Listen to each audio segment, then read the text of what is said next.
बिस्मिल्लाहिर्रहमानिर्रहीम। सब देखने सुनने वालों को परफेक्ट न्यूज़ चैनल की जानिब से तौसीफ भट्टी का सलाम अर्ज़ हो। नाजरीन, सियासत के अंदर तब्दीलियाँ, नए हवाओं के रुख जो उनसे हैं वो शुरू हो चुके हैं। मामला जो उनसे हैं वो बदलते हुए नज़र आ रहे हैं। कल से ही उसका अमल जो उनसे वो शुरू हुआ जब बानी पीटीआई की अहलिया बुशरा बीबी की ज़मानत हुई, तो उसके बाद से ही ये एक बहस शुरू हो चुकी है कि मामलात शायद तब्दील होने जा रहे हैं। कोई डील की बात कर रहा है तो कोई ढील की बात कर रहा है। और कल सारा दिन इसी मौजू के ऊपर ही तमाम चैनल्स और तमाम जितने भी तजिया नगार हैं वो इसी के ऊपर गुफ्तगू करते हुए नज़र आए। लेकिन आज दिन जब शुरू हुआ नाजरीन, तो उसके बाद भी कुछ नई डेवलपमेंट्स जो उनसी हैं वो सामने आ चुकी हुई हैं और उससे जो उनसे मज़ीद इस बहस को तकवीयत जो उनसे वो दी जाएगी। और एक बयानिया जो कल से बनाया जा रहा है, उम्मीद है कि आज भी उसी बयानिया को लेकर तमाम ही मीडिया आपको नज़र आएगा उसी किस्म की गुफ्तगू करते हुए, यानी कि ये या डील है या डील है। तो ये सब कुछ क्या है नाज़रीन, इसके ऊपर अभी हम गुफ्तगू करते हैं। इसके बाद नाज़रीन अगर हम देखें अदालती मामलात को, तो वहाँ भी तब्दीली और हवाओं का रुख तब्दील होते हुए आपको नज़र आएगा। आज साबका चीफ जस्टिस ऑफ पाकिस्तान काजी फ़ायज़ ईसा साहब जो उनसे हैं वो अपना आखिरी दिन जो उनसे वो गुजार चुके हैं। उनको फुल कोर्ट रेफरेंस के तौर के ऊपर उनके एजाज़ में जो उनसे वो मुनक्कद किया गया और वो आज अपने उस ओहदे से जो उनसे वो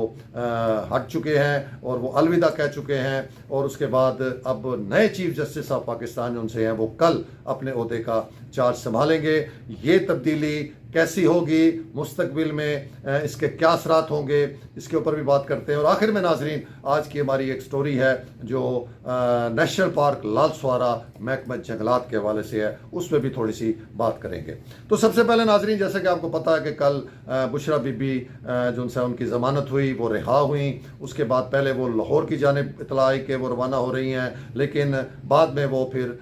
पेशावर जो उनसे वो पहुँच गई। और उसके बाद से एक बयानिया जो उनसे वो चैनल्स पे नज़र आया कि ये सारे मामला जो उनसे हैं ये या डील का है या ये डील का है, कुछ ना कुछ अंदर तय हो चुका हुआ है। बानी पीटीआई भी जो उनसे इसी डील और डील के नतीजे में जल्द बाहर आ जाएंगे। उसके बाद वो पहले पेशावर जाएंगे और फिर वो लंदन रवाना हो जाएंगे। ये सारी बातें कल से नाजरीन तमाम चैनल्स में जो उनसे वो आपको सुनने को मिलेंगी। और एक बयानिया जो उनसे आपको नज़र आएगा कि इसी किस्म का बयानिया जो उनसे वो सारे चैनल्स के ऊपर जो उनसे वो दिया जा रहा था। और कुछ जो ऐसे लोग हैं जिनके बारे में जिनको सबको पता है कि वो वैसे तो या सेनेटर हैं या जो उनसे वो मुबैना तौर पर सहाफ़ी हैं, लेकिन उनके जो लिंक्स हैं वो कोई लुके हुए नहीं हैं, छुपे हुए नहीं हैं। वो भी बड़े ही जिसे कहें कि भरपूर अंदाज में इस बयानिए को प्रमोट करते हुए नज़र आए। और बल्कि एक उनमें से मौसूफ जो सेनेटर भी हैं और बग़ैर पार्टी और बग़ैर किसी जिसे कहे वोटों के वो सेनेटर भी बन गए, तो वो भी बड़ा ही भरपूर अंदाज में ये क्रेडिट लेने जा रहे थे कि ये सारा कुछ जो है ये जो कुछ हो रहा है ये उनकी पेशीन गोई थी। इससे पहले भी जितनी पेशीन गोइयाँ उन्होंने की हैं वो सारी दुरुस्त साबित हुई हैं। और अब भी जो इन्होंने ये पेशीन गोई की थी कि बुशरा बीबी जो उनसी है वो रिहा हो जाएंगी और 26 तारीख से इमरान खान साहब की जो मुलाकातों का सिलसिला है वो भी रेगुलर हो जाएगा। तो वो सारी चीज़ें जो उनसी हैं वो दुरुस्त साबित हो रही हैं। तो जो एंकर साहब थे वो भी उनको क्रेडिट दे रहे थे कि बिल्कुल उनकी पहली पेशीन गोइयाँ भी दुरुस्त थी और ये पेशीन गोई भी बिल्कुल दुरुस्त साबित हुई है। लेकिन माजरत के साथ एंकर साहब चूँकि इस पोजीशन में नहीं थे कि वो सच्ची बात उनसे कर सकते और उनसे पूछ सकते और उन्हें कह सकते कि ये जो आप पेशीन गोइयाँ कह रहे हैं क्या वाकई ये आपका अपना तजिया था, क्या वाकई आप इतने ज़ीरक और इतने तजर्बेकार सियासतदान हैं और आप गुज़िश्ता 40-50 साल से सियासत कर रहे हैं, आपको तमाम हालात का इदराक था, इसलिए आपने ये चीज़ें जो उनसे बयान की थी। नहीं नाजरीन, ये सब जानते कहते हैं कि ये वो फीडिंग थी, ये वो इंफॉर्मेशन थी जो इनको एक ख़ास जगह से जो सी है वो दी जाती है और इनको कहा जाता है कि ये जाकर मीडिया के सामने ये सारा कुछ बयान करें और बताएं कि क्या होने जा रहा है। नाज़रीन, ये कोई नया काम नहीं है, इससे पहले भी शेख रशीद साहब और भी बहुत से सहाफ़ी या सियासतदान आपको ये काम करते हुए माजी में भी नज़र आते हैं। अब ये काम जो सा ये कुछ और लोगों ने इसकी जिम्मेदारी संभाल ली है और ये अब पेशीन गोइयों का सिलसिला, जिसे वो पेशीन गोई कहते हैं, दरअसल वो वही फीडिंग और वो इंफॉर्मेशन होती है जो किसी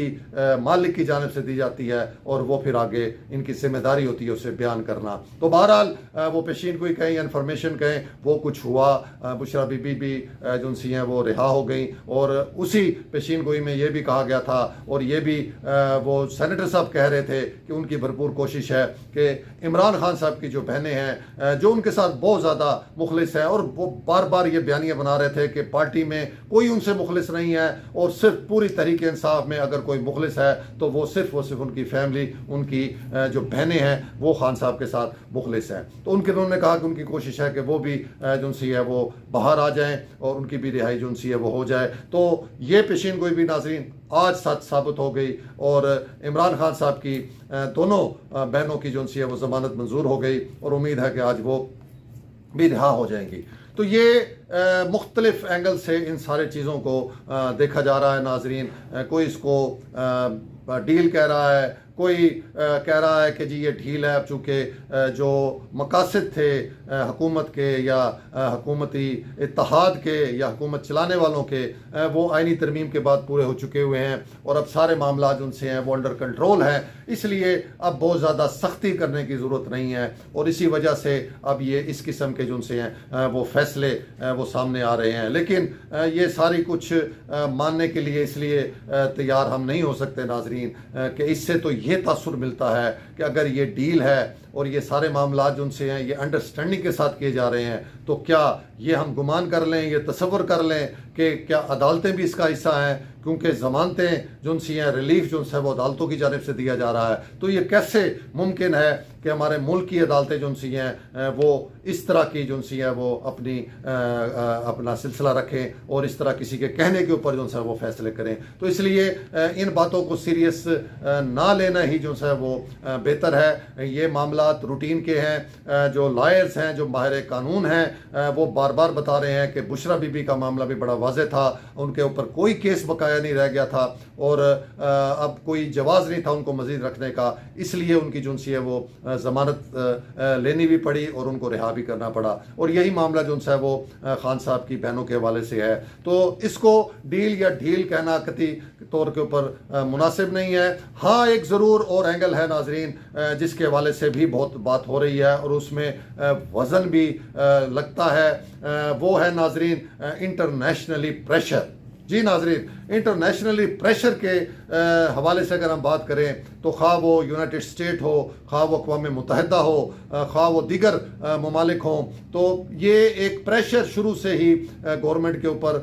जो है वो आ रहा था और अब उसमें बहुत इजाफा हो गया है। ह्यूमन राइट्स के हवाले से बहुत ज़्यादा आवाज़ बुलंद की जा रही है और ये बार बार बताया जा रहा है कि यहाँ पर ह्यूमन राइट्स की बहुत ज़्यादा खिलाफ वर्जियाँ हैं, सियासी मुकदमात हैं, मुखालफिन को जेलों में डाला हुआ है झूठे मुकदमात के हवाले से, ये बहुत सारे मामला जो उनसे हैं वो चल रहे हैं। इसके अलावा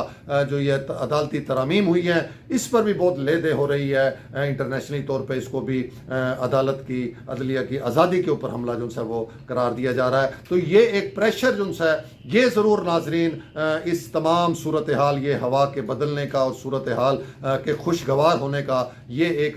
जो अवामिल में से एक अमल है वो ये है कि इंटरनेशनली प्रेशर अब इतना बढ़ चुका हुआ है कि हुकूमत हो या इस्टेब्लिशमेंट हो वो शायद अब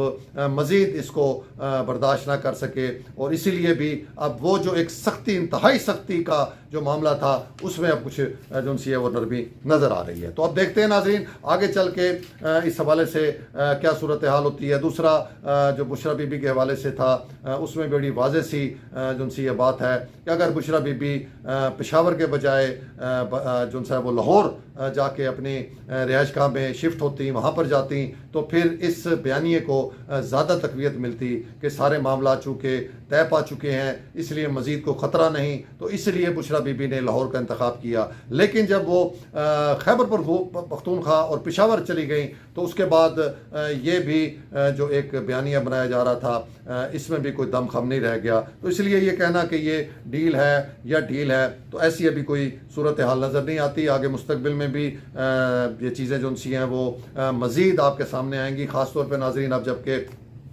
अदलिया में भी इसी तरह की तब्दीलियाँ सियासी साइड से हटकर अदलिया की साइड पे भी अब कुछ तब्दीलियाँ होने जा रही हैं। हमने पिछले व्लॉग में भी आपसे इसका जिक्र किया था कि जब नए चीफ जस्टिस साहब आएंगे और काजी फ़ायज़ ईसा साहब अलविदा कहेंगे तो उसके बाद भी अदालत का जो माहौल है, जो जजों के अंदर एक तकसीम है, जो तनाव है, उसमें उम्मीद की जा रही है कि उसमें कमी वाक़ई होगी। अब तो बड़े बड़े जो उनसे हैं वो तज्जिया निगार एंकर्स भी हमारी इसी जो हमने इस हवाले से सामने रखी थी बात को, उसको सपोर्ट करते हुए नज़र आ रहे हैं। और बहुत से तज्जिया निगारों ने अब इस चीज़ को एक्नॉलेज किया है कि इसमें गुमान किया जा सकता है और ये महसूस हो रहा है कि काजी फ़ायज़ ईसा साहब के जाने से अब अदालतों में जो है वो मामलात वो बेहतर होंगे। जजेस के दरमियान जो इख्तलाफात हैं, जो दूरियां हैं, उनमें बेहतरी आएगी। तो आज नाजरीन काजी फ़ायज़ ईसा साहब अपनी मुद्दत मुलाजमत जो उनसे पूरी करके रिटायर हो गए। उनके एजाज़ में जो है फुल कोर्ट रेफरेंस जो है वो किया गया, मुनक़द किया गया। लेकिन जो अपना जस्टिस मंसूर अली शाह साहब थे, उन्होंने उसमें शिरकत नहीं की और बहुत ही एक तवील जो है वो लेटर उन्होंने काजी फ़ायज़ ईसा साहब को लिखा और उसमें उन्होंने बहुत सख्त किस्म की बातें उनसे की और उनको कहा कि आपने मायूस किया, आपने इस अदारे को लेट डाउन किया, आपने इस अदारे का दिफा नहीं किया। इसके अलावा भी बहुत से सख्त बातें उन्होंने काजी फ़ायज़ ईसा साहब को लिखी। बहरहाल उन्होंने शिरकत नहीं की और ना ही वो अब कल जो नए चीफ जस्टिस साहब हैं याह्या खान अफरीदी साहब, उनके जो हलफ की तकरीब है उसमें भी वो उन्होंने कहा कि वो शिरकत नहीं करेंगे। लेकिन बहरहाल उम्मीद ये की जा रही है कि जब ये सिलसिला शुरू होगा, नए चीफ जस्टिस साहब जो उनसे हैं वो अपनी जिम्मेदारियां संभालेंगे, तो लाज़मी बात है उनका सबसे पहला टास्क और सबसे पहली जो उनकी प्रायोरिटी होगी वो अदालत का माहौल बेहतर करने की होगी। और उम्मीद करते हैं कि जस्टिस याह्या साहब जो उनसे हैं वो तमाम जो ये गिले शिकवे हैं, जो ये दूरियां हैं, जो ये तकसीम है, जो ये एक ग्रुप बंदी है जजेस के दरमियान, इसको ख़त्म करने की भरपूर अपनी कोशिश करेंगे और कामयाब भी होंगे। बाकी जजेस साहिबान को ख़ुद भी अब इदराक होगा कि उनका एक पेज पे आना इंतहाई ज़रूरी है। अगर वो इसी तरह इख्तलाफ का शिकार रहे, एक दूसरे से जो है वो दूर रहे, तो इसका फ़ायदा जो है वो बाहर से उठाया जाएगा। तो ये अब उम्मीद हम कर रहे हैं कि इस हवाले से जो सी है वो बेहतरी अब आपको फ्यूचर में नज़र आएगी और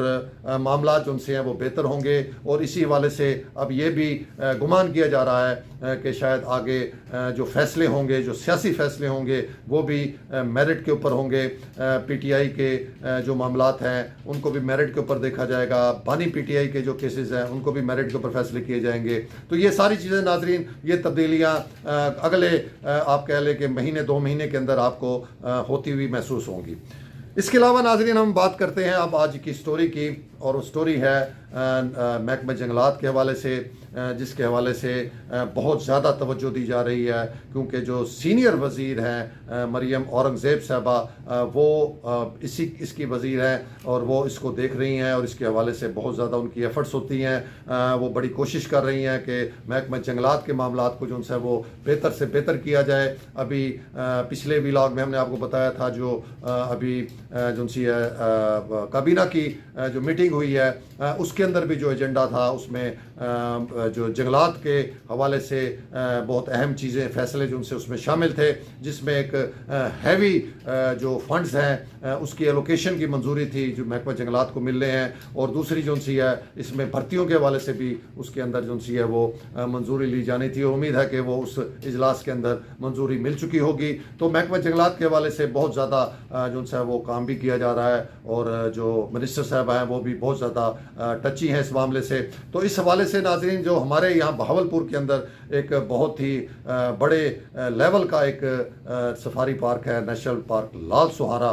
जो एक जंगल भी है उसके साथ और ये एक पार्क भी है। तो उसके हवाले से नाजरीन हमें जो सी इंफॉर्मेशन वो मिली कि नेशनल पार्क लाल सुहारा की सैकड़ों एकड़ अराजी के ऊपर जो है वो नाजायज़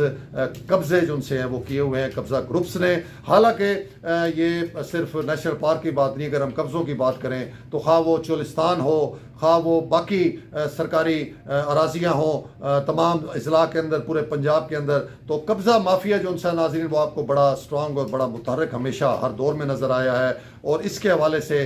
कभी किसी हुकूमत ने भी कोई सीरियस किस्म का एक्शन जो है वो नहीं लिया, और इसी वजह से हुकूमत की अरबों खरबों रुपए की जो सरकारी अराजी होती है वो नाजायज़ काबजीन के कंट्रोल में होती है, और फिर वो इन मामलात को अदालतों में ले जाते हैं, वहाँ से हुक्म इम्तनाई ले लेते हैं, और उसके बाद ये ज़मीन जो सी है ये उनके इस्तेमाल में होती है, या फसलें काश्त करते हैं, इधर कमर्शियल एक्टिविटीज़ करते हैं, और इससे हुकूमत को जो है वो अरबों खरबों रुपए का रेवेन्यू जो है उसका नुकसान होता है। तो ये नाजरीन अब लाल सुहारा के हवाले से ये अभी हमें इंफॉर्मेशन मिली है कि जिसमें बताया गया है नाजरीन कि लाल सुहारा नेशनल पार्क के अंदर जो है वो तकरीबन 310 एकड़ अराजी जो सी है वो एक जो सी है कब्ज़े के अंदर है, और इसमें उन्होंने कब्ज़ा ग्रुप्स के जो नाम हैं वो भी हमारे सामने आ गए हैं नाजरीन। इसमें बताया ये गया है नाजरीन, जो इन्फॉर्मेशन हमें मिली है कि महकमा जंगलात नेशनल पार्क लाल सुहारा के अफसरान ने एक कमेटी जो सी है वो तश्कील दी थी, जिसमें Ali Abdul Hasan SDFO Lal Suhara, Mohammad Salim forester, Hafiz Mohammad Ali forest guard, Mohammad Ibrahim forest guard जो है ये शामिल थे, और इनको ये टास्क दिया गया था कि वो अपनी नेशनल पार्क लाल सुहारा के तमाम जो है वो सर्वे करें और देखें कि कौन कौन सा एरिया में कौन कौन सी अराजी जो सी है वो नाजायज़ काबजीन के कब्ज़े में है। तो उस कमेटी की इब्तदाई रिपोर्ट में नाजरीन उन्होंने जो है ये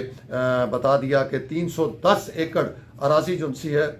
ये नाजायज़ काबजीन के कब्ज़े में है, और 11 जो से हैं वो काबजीन उनकी पूरी लिस्ट जो सी है वो फराहम की गई है, और बताया गया कि ये लोग जो से हैं इन्होंने कब्जा किया हुआ है। इसी तरह नाजरीन चोलिस्तान में भी उनकी जानिब से जो सर्वे किया गया उसमें पता लगा कि 75 एकड़ एक अराजी है, बड़ी कीमती अराजी होती है नाजरीन, ये जितनी भी होती हैं